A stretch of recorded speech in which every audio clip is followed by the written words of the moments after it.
Hello, नमस्कार. मी doctor Priyanka. गावाकडे बरेच लोक डॉक्टर असतात. म्हणजे बऱ्याच ठिकाणी हे डॉक्टर आपल्याला पाहायला मिळतात. डोळ्यात घाण गेली तर डोळ्यातील घाण काढून देणारे डॉक्टर, त्याचबरोबर हात मोडला तर हात बसवून देणारे असे बरेच डॉक्टर आपल्याला गावाकडे पाहायला मिळतात.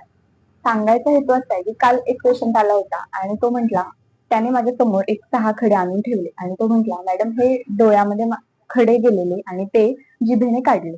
आता ते खडे बघून मला विश्वास बसला नाही, की एवढे खडे डोळ्यात जाऊ शकतात का? आणि जर गेलेच, तर तो डोळा व्यवस्थित राहील का?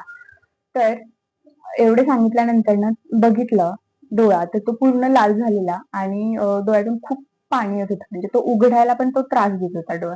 तर याचं कारण काय आहे? त्या खड्यामुळे खडा खरंच एवढा मोठा डोळ्यामध्ये गेलेला नसणारच आहे.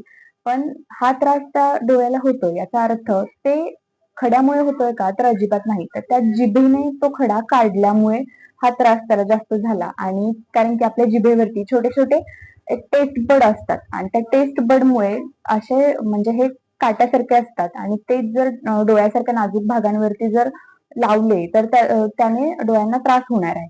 मग असे बरेच डॉक्टर आपल्याला गावाकडे पाहायला मिळतात.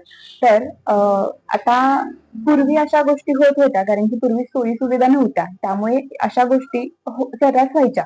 परंतु याचा परिणाम हा नंतर झालेला दिसायचाच. परंतु आजकाल म्हणजे प्रचंड सायन्स पुढे गेलंय. बऱ्याच सोयी-सुविधा उपलब्ध आहेत.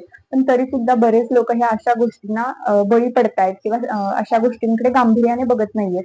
त्यामुळे बऱ्याच असे हानी ही पोहोचू शकते. त्याही आजूबाजूला जर अशी काही लोक असतील, की ज्यामुळे जी लोक असं काहीतरी गोष्टींना सामोरे जात आहेत, तर त्यांना तुम्ही सांगितलं पाहिजे, की ह्या गोष्टीमुळे इजा होणार आहे किंवा या गोष्टीमुळे पुढे जाऊन त्रासच होणार आहे. त्यामुळे लोकांना जागरूक करणं हे खूप गरजेचं आहे.